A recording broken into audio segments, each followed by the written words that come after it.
titled From Doubt to Triumph, The Journey of Faith and Achievement. What do you believe in? Do you believe in God? Well, of course you do, otherwise you wouldn't be here.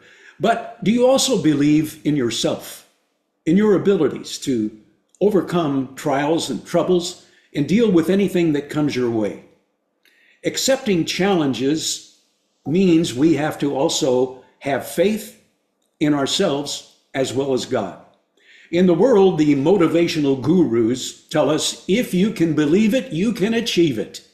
Well, belief does equal faith, especially in a Christian life.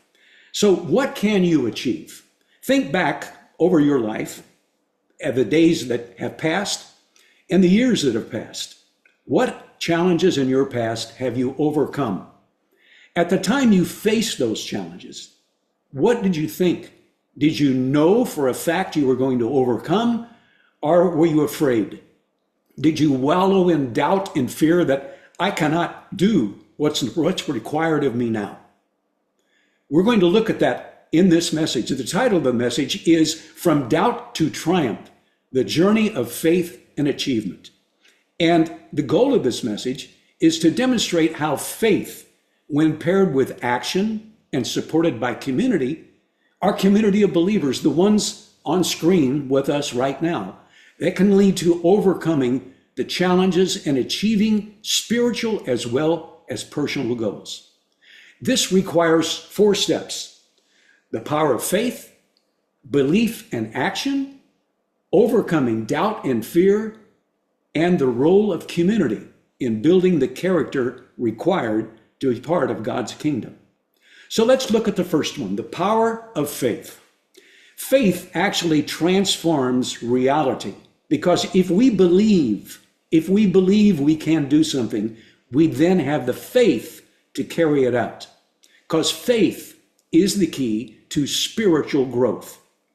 Let's turn to Matthew chapter 17 and verse 20. Knowing that Jesus Christ cannot lie, he is going to tell us something important about faith. Matthew 17 and verse 20. If I can get my pages to turn properly. Matthew 17:20. Jesus has just been asked by the apostles why they were unable to cast out certain demons that resisted them. And Jesus' response said, because of your doubt, because of your fear, you were unable to do it. But he said, it's actually your little faith. But he says, truly, if you have faith as much as a mustard seed, you will say to this mountain, move from here to there, and it will move, and nothing will be impossible for you. Belief is the seed from which our tree of achievement grows. Do you have that inner conviction? Do you feel it within you that you have faith to achieve the goals that are set before you, whether they are spiritual goals or physical goals? We achieve our goals when we center our faith. We focus. We also grow in character. Let's examine the story of Daniel in chapter 6 of the book of Daniel. Now, we're not going to go there. We're just going to paraphrase here, but you know that story. Daniel was a trusted advisor to King Darius, and the king was thinking about making him the prime minister over all the other advisors. Well, the officials in Darius's court didn't like that. They decided they're going to get rid of Daniel.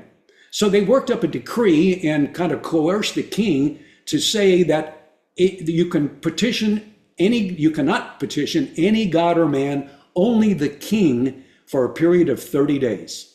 Of course, Daniel did not abide by this decree. He continued praying to the eternal God. So he was required, Darius was required to throw Daniel into the lion's den. It's interesting, if you would like to go to chapter 6 and read that account, Darius himself believed God would deliver Daniel. The king, who was not a participant with God's Spirit, believed the eternal God would protect him. And God did.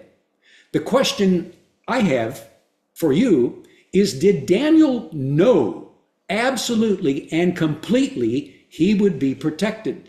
Or was there a glimmer of doubt in his mind? Certainly, God could have chosen to not protect him, but Darius had faith in God, and God delivered.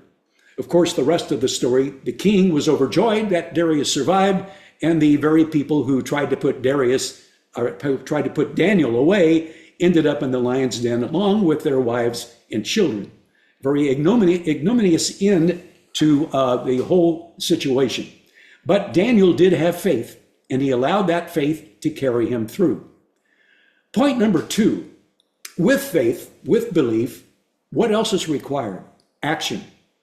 We're cautioned not to sit on our belief, to do nothing with it. Action is required. In James chapter 2, verse 26, don't turn there, this is a memory verse. James 2:26 says, faith without deeds or works is dead.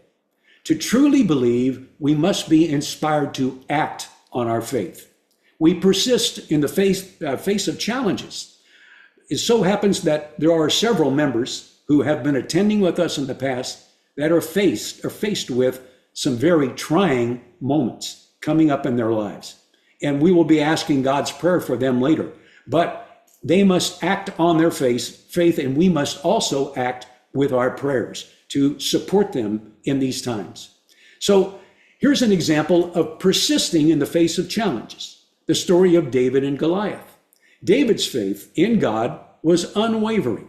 When Goliath, this giant out on the battlefield, taunted the Israelites, none of the Israelites had the faith, the courage to confront him.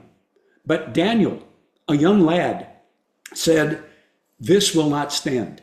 This pagan will not blaspheme my God. So David did not pray that God would strike Goliath down.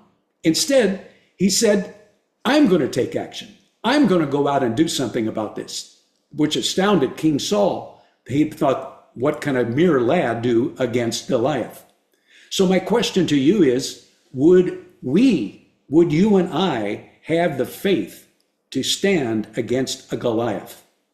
Our Goliath might not be a giant. It might be something in our minds, something in our family, something in our lives that we have to face. But action is required. We cannot remain idle.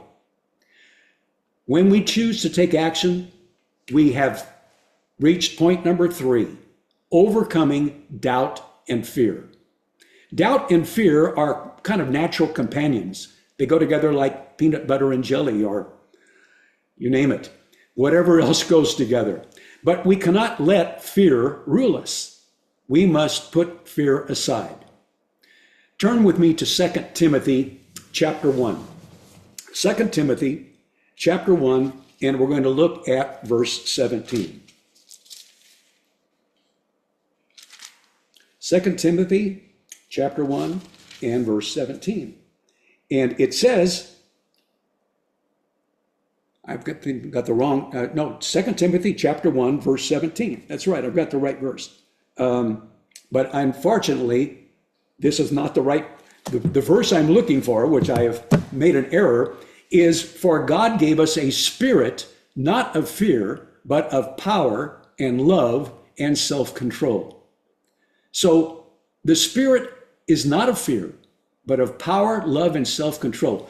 Our doubts and fears are actually obstacles that stand between us and success. Instead of considering them as obstacles, let's look at them as opportunities to overcome. God's power plus our inner potential allow us to overcome these issues. If you look at the book of the book of Judges, and the story of Gideon in the book of Judges, the Midianites were causing great problems for the Israelites. The Israelites were in fear and despaired of what the Midianites were going to do to them. Gideon was hiding out. He was in a wine press, trying to conceal himself from the Midianites. But how did the angel of the Lord greet Gideon when the angel approached him? He greeted him as a mighty man of valor, an exact quote. Now, Gideon was probably saying, who's he talking about? The angel had to say, I'm talking about you, Gideon. Because in times of trouble, it's easy for us to doubt God's presence in our lives. We might feel alone. But Gideon was promised that he would be the leader to save Israel. So what did Gideon do? Did he say, okay, I'm on board? No, he asked the angel of the Lord for proof using the sheepskin and the dew on 2 occasions. He said, I need to have this proven to me. This is really God speaking to me. So do we not seek reassurance when we are faced with problems? Do we pray to God and say, Father, are you still with me? All of us do. But it's interesting to note that when Gideon asked God for proof, God did not rebuke him. God did not say, what are you doing? Don't you know, I'm the angel of the Lord. No, he did not. So Gideon stood up and defeated the Midianites with God's help. He took an army of 32,000 and reduced it to an army of 300 warriors, and he defeated the Midianites. And if you think about it, God could have done it with 30 warriors, maybe even 3, because all things are possible with God. So if we face our challenges and step out in faith, despite impossible odds, we can succeed. Point number 4 is the role of community. We are not alone, and we are stronger together. With the brethren right now attending with us, we look around and we take reassurance from their presence. And Proverbs 27:17, please turn, and hopefully I've got this one right. Proverbs 27 and verse 17. Proverbs 27 and 17. And turn there. 27 and 17 says, as iron sharpens iron, so a man sharpens the countenance of his friend. It's also rendered in another version as iron sharpens iron, so one person sharpens another. We reinforce each other in our beliefs. We gather encouragement, uplifting one another to know that we are not alone. We might not see God in our lives, but we do see our fellow brethren, fellow believers just like us. Now think about the story of Paul. When he was Saul, he was persecuting and even putting to death Christian believers. And he was ruthless. On the road to Damascus, of course, Christ intervened and struck him blind. And suddenly, Saul was converted, became Paul. Was he easily accepted by his brethren, his new brethren in the Church of Christ? Unlikely. They thought, this is the man who was persecuting us. How can we trust him now? Fortunately, some of the brethren, Barnabas being one, assisted in Paul's acceptance. And over time, Paul grew in understanding, leadership, and teaching, and he was accepted by his fellow brethren. Paul's epistles reflect his connection and love with the other brethren, the very people at one time he was persecuting. We are all on a journey with a heavenly goal in mind. Do you often ponder that journey, what you're going through on a day-by-day basis? Your day-by-day trials draw us closer to God, so we turn to him for comfort.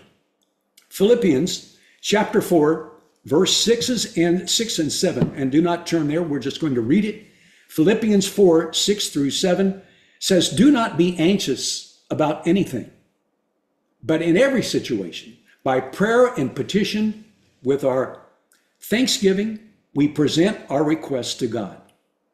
We open our hearts to recognize progress. God is blessing us as we overcome. So instead of asking, what have you done for me lately? Count the blessings God has provided, large and small, over the course of your life. In conclusion, if we believe, if we have faith, we can achieve each goal set before us. Nurture your faith, pair it with decisive action. Overcome doubts and rely on our community, knowing that those you see around you right now are going through similar trials and experiences. So yes, if we believe it, we can achieve it. With God's help, all things are possible.